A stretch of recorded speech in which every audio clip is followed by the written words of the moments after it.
एक शब्द है सिस्टम हैंग कर देना। कुछ इसी तरह के हालात बीजेपी के साथ है और राहुल गांधी जिन्हें इतने सालों तक पेड कैंपेन चलाकर और अपनी जेब से नहीं टैक्स पेयर के पैसे से पेड कैंपेन चलाकर पप्पू पप्पू करते रहे। अब आप सोचिए ऐसे हालात में लाकर खड़ा कर दिया है कि कुछ नहीं दिख रहा है इकोसिस्टम को। दरअसल संसद के अंदर तो मोदी और शाह आए, लेकिन आखिरी दिन आए और वंदे मातरम गाया और उसके फौरन बाद संसद की कार्रवाई को अनिश्चित काल के लिए सस्पेंड कर दिया, मतलब स्थगित कर दिया गया। अब क्या है, राहुल गांधी ने बाहर आकर जो कुछ कहा उसको लेकर अलग अलग तरीके से भावनाएं आहत हो रही हैं। बस आप जरा गौर से सुनिएगा। हो सकता है भाषा शैली पर आप सवाल उठाएं, मैं भी उठा दूंगा, कोई दिक्कत नहीं, लेकिन भाषा शैली पहले बीजेपी के अपने नेताओं को, संवैधानिक पदों पर बैठे हुए लोगों को सुधारनी चाहिए, फिर किसी को, क्योंकि इन्हें विपक्ष चाहिए तमीजदार, सलीके वाला, और आंदोलनकारी जो इनके खिलाफ आंदोलन कर रहे हैं उन्हें उनमें बहुत देखना है कि वो सलीकेदार हैं या नहीं है। लेकिन जब बात इनकी अपनी आती है तब ना इनको सलीका नजर आता है ना कुछ। आज ये बात मैं इसलिए कह रहा हूं क्योंकि इसके बाद जो राहुल गांधी ने बोला उसे लेकर कई तरह के परसेप्शन तैयार किए जा रहे हैं। लेकिन फिर मैं आपको बता दूं सारे परसेप्शन ढेर हो रहे हैं। क्या क्या हुआ कह दिया है साफ साफ कि मत सोचिए संसद की कार्रवाई का स्थगित हो गई और अगले सत्र के लिए हम तैयार है। नहीं, अब ये लड़ाई लड़ी जाएगी और फिलहाल जो कुछ हुआ है छात्रों के साथ उस लिहाज से किसी भी कीमत पर छोड़ा नहीं जाएगा। नमस्कार, मैं हूं प्रज्वल गौतम और आप देख रहे हैं टाइम्स एक्सप्रेस। मोदी शाह के सामने सबसे बड़ी दिक्कत सिर्फ संसद सत्र की थी दोस्तों। संसद सत्र इसलिए और ज्यादा महत्वपूर्ण हो गया था इनके लिए क्योंकि इनको मालूम था कि अगर ये संसद सत्र चल रहा है, ऐसे में अगर आप आते हैं तो देश के साथ साथ दुनिया की नजर उस पर टिकी होती है और जो आप सत्र के दौरान संसद के अंदर बोलते हैं वो आधिकारिक हो जाता है, ऑन रिकॉर्ड चला जाता है। अब आप बाहर, ऐसा तो नहीं कोई प्रेस कॉन्फ्रेंस होगी, कोई जमावड़ा लगेगा, आमने सामने अमित शाह और राहुल गांधी बैठेंगे, ऐसा तो होगा नहीं। बड़ा चला लिया कि आओ भागना मत, ये तमाम चीजें फिलहाल वो तो कर नहीं पाई, सरकार पूरी तरह से फेल नजर आई। अब इन सब के बीच राहुल गांधी का एक बयान बड़ा चर्चा में है। क्या है, पहले जरा सुनिए क्या कह रहे हैं। मैं आपको बता रहा हूं, आप लिख लो, जिस दिन तक नरेंद्र मोदी अपना इस्तीफा नहीं देंगे, अमित शाह नहीं हटेगा, उस दिन तक नरेंद्र मोदी और अमित शाह नहीं सो पाएंगे। उनको हम जगा के रखेंगे, पूरी रात जगा के रखेंगे, जब तक वो कोलैप्स करके कहें कि भैया ये हमारी बस की नहीं है, माफ करो, छोड़ दो हमें। तो जब तक नरेंद्र मोदी और अमित शाह इस्तीफा नहीं देंगे तब तक हम उन्हें सोने नहीं देंगे, ये क्लियर कर दिया गया है। आप ये समझिए, मसला भी केवल अमित शाह तक ही चल रहा था। अमित शाह वाला मामला ये था कि अमित शाह को आकर जिम्मेदारी लेनी भी चाहिए थी और बता देना चाहिए था। बहुत बड़ी बड़ी बातें करते हैं पूरा मैं कह रहा हूं इकोसिस्टम, और ये नहीं कि कांग्रेस ने किया है केवल। दरअसल क्या होता है, विपक्ष की भूमिका होती है जनता की आवाज उठाना, ये विपक्ष का काम है, जिम्मेदारी है। तो ये राहुल गांधी ने बखूबी निभाया, ये निकल कर। हमने एक डेटा नहीं, कई पोल ट्रैकर आपको दिखाए। हमने ये भी दिखाया था कि सबसे ज्यादा इस समय सोशल मीडिया पर देखा सुने जाने वाला व्यक्ति कौन है, कौन सी ऐसी पार्टी है जिसको देखना और सुनना लोग पसंद कर रहे हैं। ये तमाम चीजें कांग्रेस के हक में जा रही थी।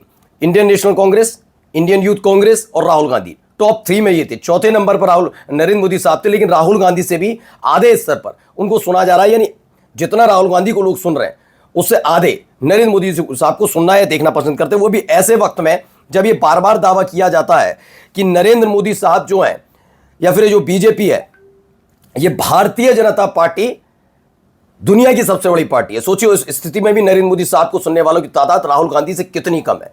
ये ऐसे ही नहीं है, इसीलिए बहुत परेशान बेचैन नजर आ रहा है। अब इकोसिस्टम तैयार किया जा रहा है। इकोसिस्टम में यह सब किया जा रहा है कि अपने बदतमीज नेताओं को उतार दिया गया है। कहा जा रहा है जो राहुल गांधी ने अपने कार्यक्रम में कहा वो वाकई अपमानजनक है। अपमानजनक तो बहुत सारी चीजें हुई इस देश के अंदर, और आप ही की पार्टी के नेताओं ने, संवैधानिक पदों पर बैठे हुए नेता ने बोली, लेकिन इनकी आत्मा नहीं दुखी। मैंने पहले भी कहा और आज भी कहूं, देश, धर्म, महिलाओं का सम्मान, ये सारी के सारे जुमले हैं, इनका इससे कोई लेना देना नहीं। अगर देश का इतना ही सोचना था तो राहुल गांधी से पहले जरा ट्रंप की नकेल कससे, जिसने हमारे देश को नरक तक बता दिया, हमारे देश के नागरिकों को हथकड़ी बांधकर भेजा, तो पहले उनको भी थोड़ा नीति सिखा देते तो मुझे लगता है कि मैं मानता कि देश सर्वोपरि। अब आते हैं महिलाओं के सम्मान के बारे में। कांग्रेस की विधवा रेणुका चौधरी के लिए संसद में खड़े होकर कहना कि रेणुका चौधरी जब हंसती हैं तो मुझे याद आती है रामायण का एक पात्र, कौन सा पात्र था बता देते, सब हंसे थे ठागे। तो महिलाओं के सम्मान का जिक्र ना करें। और क्या क्या महिलाओं का जिक्र किया जाता है, इनकी पार्टी के नेता राजा सिंह जैसे, प्रेम शुक्ला जैसे, रमेश बिधूड़ी जैसे नेता सार्वजनिक कर चुके हैं, सार्वजनिक मंच पर, कि वो कितना सम्मान करते हैं। खैर, इससे आगे की कहानी अब यह भी निकल कर आ रही है दोस्तों कि मसला सिर्फ इतना भर नहीं है, मसला यह भी है कि जो ये मामला है राहुल गांधी वाला मामला, राहुल गांधी से छात्र युवा जुड़ चुके हैं। अब स्थिति यह है कि आप जनता की आवाज को कुचल तो नहीं सकते, दबाने के लिए अलग अलग चीजें हो सकती हैं कि अपमान हुआ, देश का अपमान किया, एक जगह कहा जा रहा राष्ट्रगान का अपमान कर दिया, बहुत सारी चीजें। लेकिन क्या यहां पर यह हो रहा है? जनता इसे उस तरीके से ले ही नहीं रही है। वो कह रही है आप जवाब क्यों नहीं दे रहे हो, सब अपमान हो रहा है, सब कुछ विपक्ष कर रहा है, आप क्या कर रहे हो? जरा सुनिए यहां पर क्या कहा राहुल गांधी ने।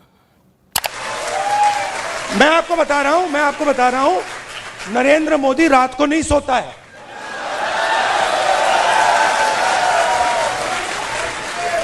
उसके अलग अलग कारण है। उसका एक ऑब्वियस कारण है और उसके बहुत सारे हिडन कारण भी हैं। आपने देखा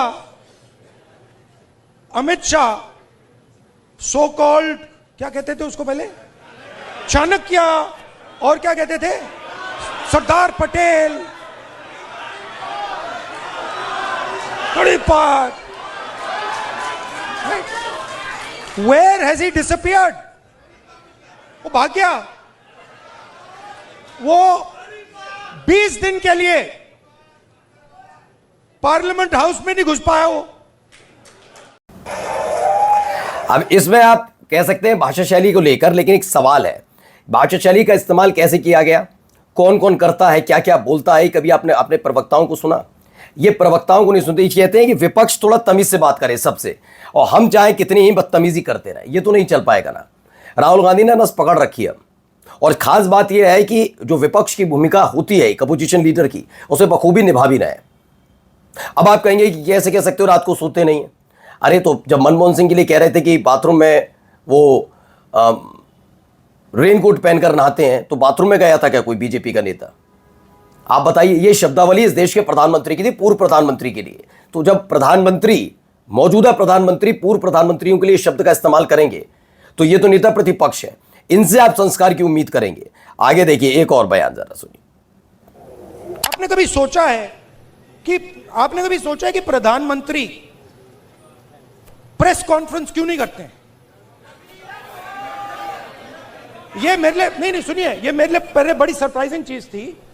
मैं सोचता था कि इसके पीछे कोई मार्केटिंग की स्ट्रेटेजी है, कुछ है। फिर मैं भैया उनके साथ कमरे में बैठ गया 5 मिनट, और बात समझ आ गई, भाई ये तो जा ही नहीं सकता मीडिया के सामने, ये तो वहीं का वहीं 5 मिनट में खत्म हो जाएगा। आपने कभी सोचा है? तो ये उस चीज के लिए अगर बोल रहे हैं कि बिना टीपी देखे तो नरेंद्र मोदी साहब का अमूमन आपने राष्ट्रीय मंच, मतलब वैसे भी मंच हो तो आप देखिए, अब सोचिए जनता के बीच जाते हैं तो भी देखकर पढ़ रहे होते हैं, सबने देख लिया टीपी वाला, तो उसी को लेकर बोल रहे थे, इसलिए शायद प्रेस कॉन्फ्रेंस नहीं कर पाते। हाँ, आम काट कर खाते हैं, चूस कर, ऐसे तीखे सवालों के जवाब तो बड़ी आसानी से दे लेते हैं। नमस्कार।